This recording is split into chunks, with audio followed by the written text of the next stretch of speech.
Assalamualaikum warahmatullahi wabarakatuh. Hai teman-teman, kembali lagi dengan saya Nuril Lestari dari jurusan Pendidikan Bahasa Arab semester 2. Di sini saya akan menjelaskan tentang apa itu filsafat pendidikan Islam. Filsafat pendidikan Islam merupakan sebuah bidang yang membahas secara mendalam konsep pendidikan dalam Islam berdasarkan ajaran Al-Quran, hadis, serta pemikiran para ulama dan filsuf muslim. Filsafat ini tidak hanya berfokus pada aspek intelektual, tetapi juga pada pembentukan karakter, moralitas, dan spiritual manusia agar mampu menjalani kehidupan dengan seimbang antara dunia dan akhirat. Kemudian, pendidikan dalam Islam bertujuan untuk membentuk individu yang tidak hanya berilmu, melainkan juga memiliki kesadaran akan tanggung jawabannya sebagai hamba Allah Subhanahu wa Ta'ala dan khalif di muka bumi ini. Pendidikan dalam Islam didasarkan pada konsep tauhid, yaitu keyakinan bahwa segala sesuatu harus diarahkan kepada Allah Subhanahu wa Ta'ala sebagai tujuan utama.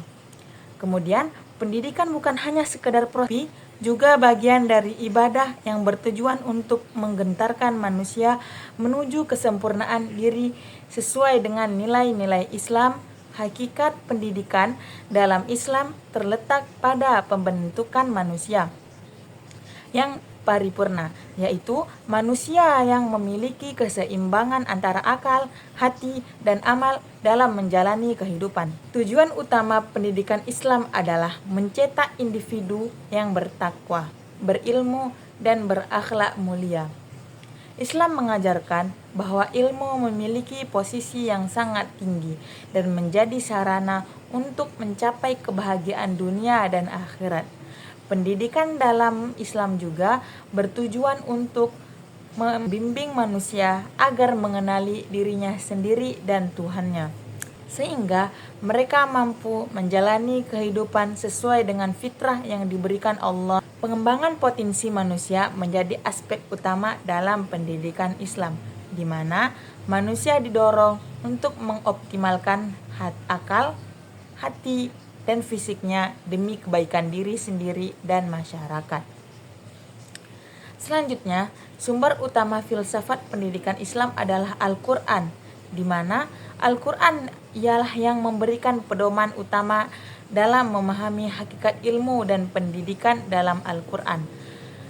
Banyak ayat yang menerangkan penting ilmu, seperti perintah pertama yang diturunkan kepada Rasulullah SAW dalam surah Al-Alaq ayat 1-5 yang menyuruh manusia untuk membaca dan mencari ilmu.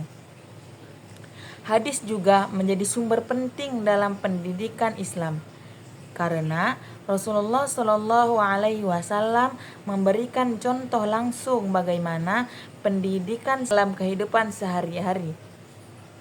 Selain Al-Quran dan hadis, ijtihad para ulama dan pemikiran filsuf muslim seperti Al-Farabi, Ibnu Sina, Al-Ghazali, dan Ibnu Khaldun turut berkontribusi dalam merumuskan konsep pendidikan yang sejalan dengan prinsip-prinsip Islam.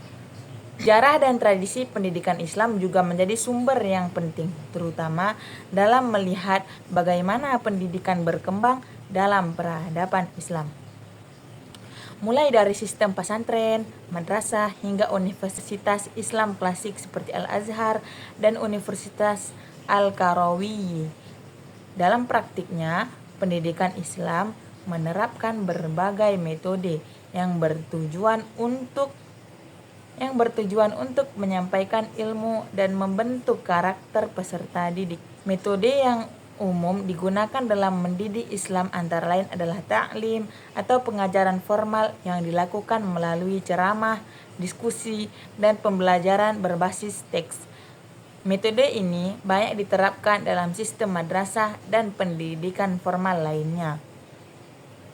Selain itu, tarbiyah atau pembina karakter menjadi aspek yang sangat penting dalam pendidikan Islam, di mana peserta didik tidak hanya dibekali dengan ilmu pengetahuan saja, tetapi teman-teman di sini juga dibimbing untuk memiliki akhlak yang baik. Tazkiyah atau disebut juga penyucian jiwa juga menjadi metode pendidikan dalam Islam yang berfokus pada pengembangan spiritualitas dan pembersih hati dari sifat-sifat negatif. Cukup sekian video dari saya, lebih dan kurangnya mohon maaf. Wabillahi taufiq wal hidayah. Wassalamualaikum warahmatullahi wabarakatuh.